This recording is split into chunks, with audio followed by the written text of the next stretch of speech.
Cinema కథలు రాయాలనుకునే వాళ్ళు, cinema దర్శకులు లేదా కొత్త రచయితలుగా మారదాం అనుకునే వాళ్ళు, కొత్తగా సినిమా కథలు రాద్దాం, స్క్రీన్ ప్లే రాద్దాం లేదా దర్శకత్వ శాఖలోకి వద్దాం అనుకునే వాళ్ళు స్క్రిప్ట్ రాసే ముందు ఒక 3 విషయాలు గుర్తుపెట్టుకోవాలి. ఇవి చాలా ఇంపార్టెంట్. ఈ విషయాల్ని నెగ్లెక్ట్ చేసి చాలా కొత్త సినిమాలు రావటం, అవి బాక్సాఫీస్ దగ్గర బోల్తా కొట్టడం మనం చూస్తూనే ఉన్నాం. మీరు ఈ 3 విషయాలు కనుక అబ్జర్వ్ చేస్తే అవి ఎందుకు అలా అపజయాన్ని పొందుతున్నాయి అనే విషయం కూడా మీకు క్లియర్గా అర్థమవుతుంది.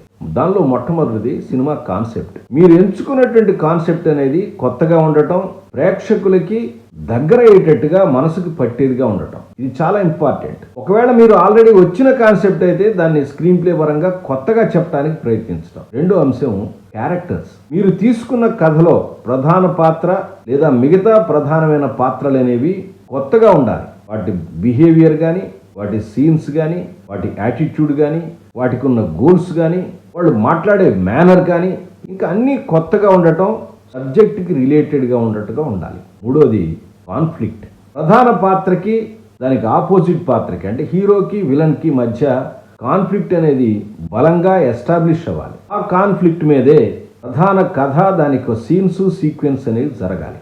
ఏ కాన్ఫ్లిక్ట్ పాయింట్ దగ్గర ప్రధాన పాత్రకి సమస్య ఏర్పడిందో ఆ సమస్య యొక్క పరిష్కారం చిట్ట చివరిలో కనపడాలి. ఇలాంటి అంశాలు గనక మీరు రాసే కథల్లో కానీ స్క్రీన్ ప్లేలో కానీ ఉంటే ఆ సినిమాలు తప్పకుండా హిట్ అవుతాయి. ఒకవేళ మీరు ప్రారంభ దశలో కనుక ఉంటే రాసిన కథల్లో ఈ అంశాలు ఉన్నాయో లేవో చెక్ చేసుకోండి. ఈ అంశాలను వివరిస్తూ తెలుగు యంగ్ డైరెక్టర్స్లో ఒక ఎపిసోడ్ చేశాను. దాన్ని చూస్తే వివరంగా మీకు తెలుస్తుంది.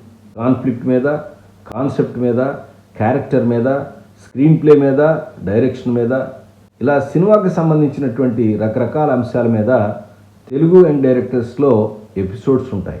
నేర్చుకోవాలి, తెలుసుకోవాలి అనేవాళ్ళు తప్పకుండా చూడండి, సబ్స్క్రైబ్ చేయండి, లైక్ చేయండి, షేర్ చేయండి.